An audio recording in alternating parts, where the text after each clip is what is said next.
కాబట్టి సిద్ధి కలగడం అంత తేలికైన విషయం ఏం కాదు. మోక్షము అంటే ఇక్కడ ఉండి కూడా మోక్షాన్ని మనం పొందుతూ ఉంటాం అన్నమాట. లక్ష్మీదేవి అంటేనే కేవలం డబ్బు కాదు. ఇవన్నీ అడగగలిగితే ఇక జీవితం అద్భుతం. భక్తివన్ ప్రేక్షకులకు నమస్కారం.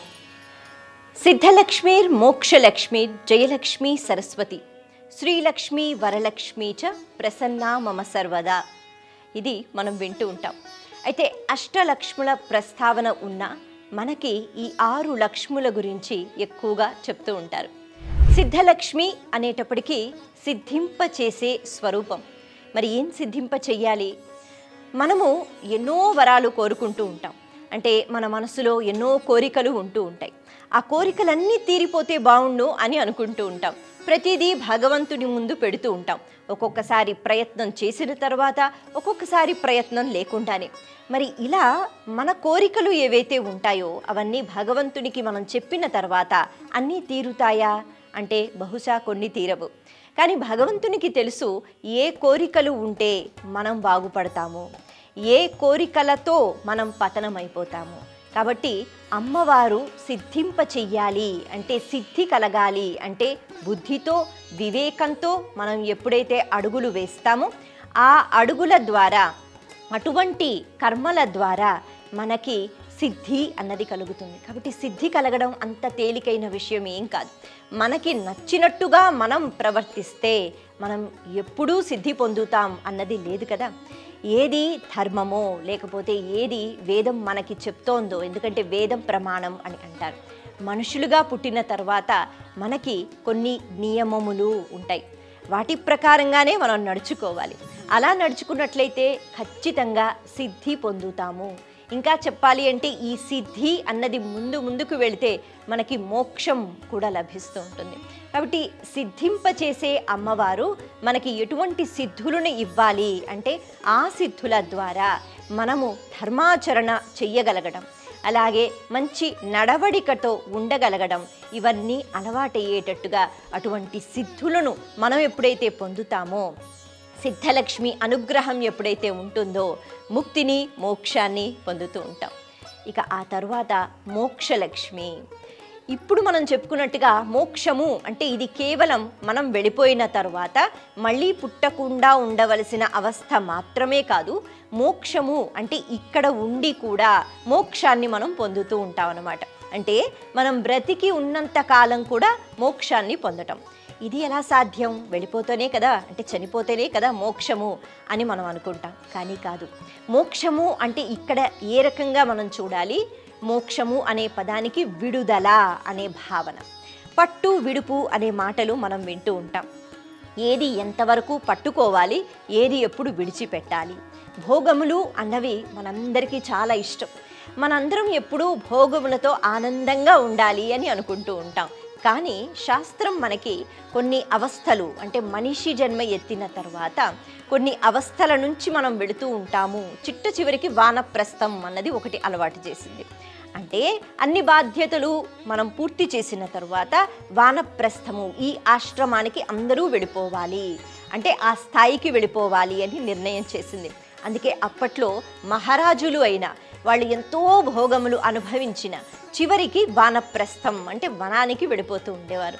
ఎందుకలా అంటే అన్ని బాధ్యతలు తీరిపోయాయి కాబట్టి ఇప్పుడైనా భోగములు ఏవైతే ఉంటాయో వాటిని విడిచిపెట్టి సాత్వికమైన ఆహారాన్ని స్వీకరిస్తూ ఎప్పుడూ భగవద్ ధ్యానంలో ఉండగలిగిన పరిస్థితి అప్పుడు ఉంటుంది. కాబట్టి అలా ఉండటం అలవాటు చేసుకుంటూ ఉండేవారు.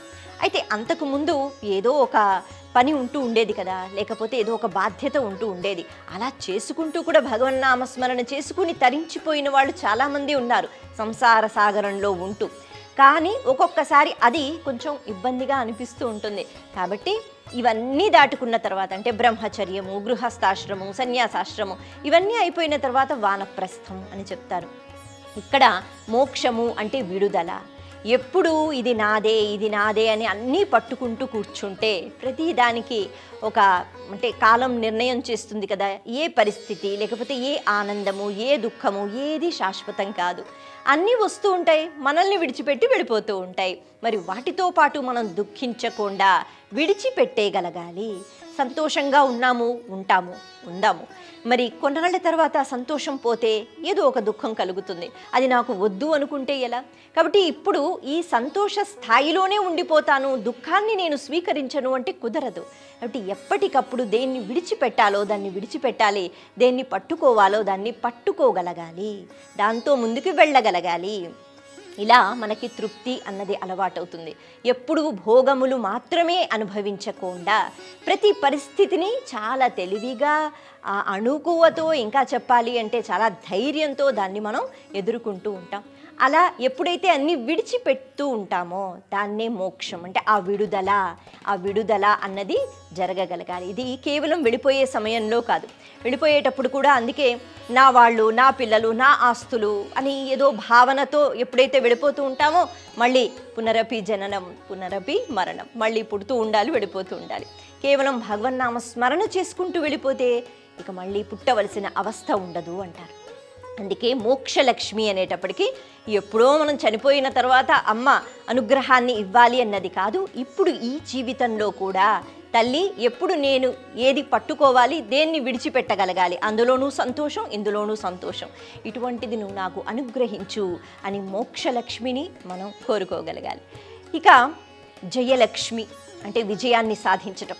మరి అప్పట్లో అయితే రాజులు, యుద్ధాలు, మరి జయము విజయము అంటే కేవలం యుద్ధాలు చేసుకుంటున్నప్పుడు ఆ రాజు గెలవాలి, లేకపోతే అలా గెలుపు ఉండాలి అని మాత్రమే కాదు. నేటికి ఈ జయలక్ష్మి అనేటప్పటికీ మన జీవితంలో యుద్ధం జరుగుతూనే ఉంటుంది, పోరాటం జరుగుతూనే ఉంటుంది. మనకి, అవతల వాళ్ళకి, మనకి, పరిస్థితులకి, ఇంకా చెప్పాలి అంటే మనకి, మనలో ఉన్న అంతఃశత్రువులకి. ఇది చాలా జాగ్రత్తగా మనం గమనిస్తూ ఉండాలి. శత్రువులు మాకైతే బయట ఎవరూ లేరు, మేము ఎప్పుడూ సత్ప్రవర్తనతో ఉంటాం అని అనుకుంటూ ఉంటాం. కానీ అంతఃశత్రువులు ఉంటారు కదా, కామము, క్రోధము, మోహము, లోభము, మదము, మాత్సర్యం అని ఇవి బయటకు వస్తూ ఉంటాయి. అలా వచ్చినప్పుడల్లా మనం పాడైపోతూ ఉంటాం, పతనమైపోతూ ఉంటాం, ఆత్మరక్షణ అన్నది ఉండదు. ఇది తెలుసుకుని ఈ అంతఃశత్రువుల నుంచి ఎప్పుడూ జయం కలగాలి అని జయలక్ష్మిని మనం కోరుకోగలగాలి. ఇక శ్రీలక్ష్మి అనేటప్పటికీ మనకి డబ్బులు, కాసులు, బంగారం, ఆస్తులు, అంతస్తులు ఇది మాత్రమే గుర్తుకు వస్తుంది. కానీ ప్రతి లక్షణం, ప్రతి మంచి లక్షణం, ఇంకా చెప్పాలి అంటే మనం ఏ ఉపాధిలో ఉంటామో అది చెయ్యగలిగిన శక్తి, ఇవన్నీ కూడా మంచి లక్షణాలు, అమ్మవారి యొక్క అనుగ్రహం. లక్ష్మీదేవి అంటేనే కేవలం డబ్బు కాదు, మంచి లక్షణాలు ఏవైతే ఉన్నాయో వాటన్నిటికీ కూడా అమ్మ కారణం. శ్రీలక్ష్మి అనేటప్పటికీ ఎంత మనకి అవసరమో అంత డబ్బు ఉన్నా, శాస్త్రం ఏ రకంగా అయితే మన దగ్గర ఉన్న సంపదని విభజన చేయమని చెప్పిందో అలా మన కోసం, మన వాళ్ళ కోసం, ధార్మికమైన కార్యక్రమాల కోసం ఇలా మన సంపదని మనం విడగొడుతూ ప్రవాహం అన్నది ఉంటూ ఉండాలి. అంటే లక్ష్మీదేవి చంచల చపల అని అంటారు కదా, మనం ఆ సొమ్ముని అలాగే మన దగ్గరే పెట్టుకుంటే, దాన ధర్మాలు చేయకుండా, ధార్మిక పనుల్లో ఉపయోగించకుండా ఖచ్చితంగా లక్ష్మీదేవి వెళ్ళిపోతుంది. లక్ష్మీదేవికి ప్రవాహం ఇష్టం, ఆ ప్రవాహం ధార్మికంగా మనం చెయ్యగలగాలి. అప్పుడే లక్ష్మి ఎప్పుడూ మనతో ఉంటుంది. శ్రీలక్ష్మీదేవిని ఇది మనం అడగగలగాలి. ఇక ఆ తర్వాత సరస్వతి అనేటప్పటికీ విద్య అందరం కూడా విద్యార్థులం, ఆ స్థాయి నుంచే బయటకు వచ్చాం. ఇంకా జీవితంలో ఎప్పుడూ ఏదో ఒకటి నేర్చుకుంటూనే ఉంటాము, నిజమే. కానీ ఇలా ఏదో ఒక విద్య చదువుకుంటే ఆ సరస్వతి అనుగ్రహం ఉన్నట్ట. వాక్ వైభవం అన్నది ఒకటి ఉంటుంది. వాక్కు అంటే మాట, భగవంతుడు మనకిచ్చిన ఒక అపూర్వమైన అంటే ఒక పెద్ద బహుమతి అని మనం చెప్పుకోవాలి. అటువంటి వాక్కు ఎలా ఉండాలి, మన మాట ఎలా తీరుగా ఉండాలి, మన ప్రవర్తన ఎలా ఉండాలి, మనం నేర్చుకున్న విద్య నలుగురికి ఉపయోగపడుతోందా లేదా, దానివల్ల అహంకారంతో ఉంటున్నామా, విద్యతో పాటు అహంకారం ఉంటుంది, అవిద్య ఉంటుంది, ఎప్పుడు వినయం ఉందా లేదా, ఇవన్నీ సరస్వతీదేవి మనకిస్తుంది. అందుకే ఇక్కడ సరస్వతి అనేటప్పటికీ అమ్మవారిని, అది కూడా ఒక లక్ష్మీ అనుగ్రహం, ఒక చక్కని లక్షణం. ఎందుకు అంటే అమ్మ విద్యతో పాటు వినయం ఇవ్వాలి. ఆ విద్య కూడా కేవలం నా కోసం, నా సంపాదన కోసం అని కాకుండా నలుగురికి ఉపయోగపడేటట్టుగా నా విద్య ఉండాలి అని మనం తెలుసుకోవాలి. ఎంత విద్య ఉన్నా ప్రవర్తన అన్నది చాలా జాగ్రత్తగా చూసుకోవాలి. ఇవన్నీ అనుగ్రహంగా మనకి ఇచ్చేది సరస్వతీదేవి అని చెప్పుకోవాలి. ఇక చివరికి మనకి వరలక్ష్మి అని అంటారు. వరలక్ష్మి వరాలు చక్కగా మనకి ఇచ్చేస్తూ ఉంటుంది. వరం అనేటప్పటికీ మనము ఏదైతే కోరుకుంటూ ఉంటామో, లేకపోతే మనకి ఏది కావాలి అని అనుకుంటూ ఉంటామో, దానికోసం మన శక్తి సరిపోదో అది మనం భగవంతుడిని అడుగుతూ ఉంటాం. అందుకే పురాణాల్లో కూడా చెప్పు నీకు ఏ వరం కావాలో కోరుకో అన్న వెంటనే మన వల్ల కాదు కాబట్టి అది భగవంతుడిని అడగడం అన్నది ఇక్కడ జరుగుతూ ఉంటుంది. మరి వరలక్ష్మి అనేటప్పటికీ ఏమి అడగాలి భగవంతుడిని, అమ్మవారిని అంటే, తల్లి మనిషి జన్మ ఎత్తిన తర్వాత నేను ఎలా బ్రతకాలో, అంటే వేదం ఏం చెప్పిందో దాన్ని పాటించి బ్రతకటం నిజంగా చాలా కష్టం. అలా బ్రతకగలిగితే మనం మనుషులుగా పుట్టినందుకు మనకి ఎంతో ఉపయోగం. వెళ్ళిపోయేటప్పుడు కూడా మనం చేసుకునే కర్మ ఫలితాలని కదా మనం పట్టుకుని వెళతాం. మనం కొనుక్కున్న ఇళ్ళు, బట్టలు, లేకపోతే మనుషులు, వీళ్ళెవ్వరూ కూడా మనతో రారు. కాబట్టి మనం ఏమి తీసుకుని వెళతాము అది జాగ్రత్తగా తీసుకుని వెళ్ళగలిగిన స్థాయికి మనం వెళితే చాలు అని, అటువంటి వరాన్ని మాకు ఇవ్వు అని వరలక్ష్మిని అడగగలగాలి. ఇలా ఈ 6 అంటే 6 రూపాలలో ఉన్న లక్ష్మీ స్వరూపాలను ఇవన్నీ అడగగలిగితే ఇక జీవితం అద్భుతం. అటువంటి 6 లక్ష్ముల యొక్క అనుగ్రహం పరిపూర్ణంగా మనందరిపై ఉండాలని పదే పదే కోరుకుందాం. నమస్తే.